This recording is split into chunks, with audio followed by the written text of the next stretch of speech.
Daddy, why'd they build all those pyramids? Chapter 59 for April 2, 2189 AD. Debate. Ladies and gentlemen, Abe said, his voice a bit tentative. Ladies and gentlemen, 410 years ago. The applause and laughter mixed drowned out the remainder of his line, but everyone knew what he'd said. Our Father brought forth to this world a new city, conceived in liberty and justice for all. The applause would not quit.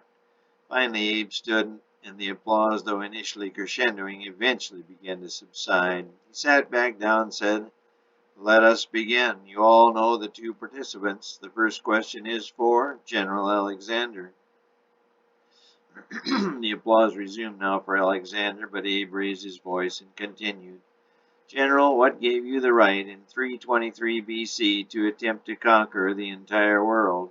The entire West African plain fell silent. Alexander cleared his throat.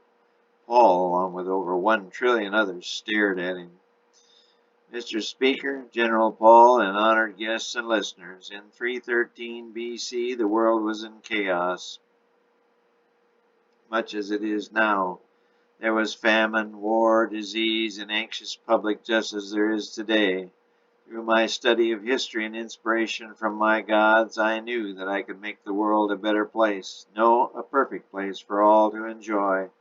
I had the ability and the means to make that happen. I deemed it my duty to act as I did. Alas, my mission was unsuccessful. But now I have a leader, Beelzebub, who will—" "Please confine your answers to the question, General Alexander," Abe cautioned. "Yes, sir," Alexander said.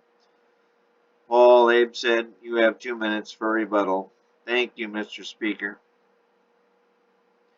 May I remind the General in this audience that neither he nor anyone before or since has been able to make this world perfect." "If I had not become ill, I would have done exactly that," Alexander interrupted. "General, the reason you and all others fail is because none of you has the power to do so. The personnel of Evil Inc. and their leaders have had 6,000 years to attempt to do what you attempted, and all have failed. I might add, your current leader has considerably more power than you had," Paul said firmly.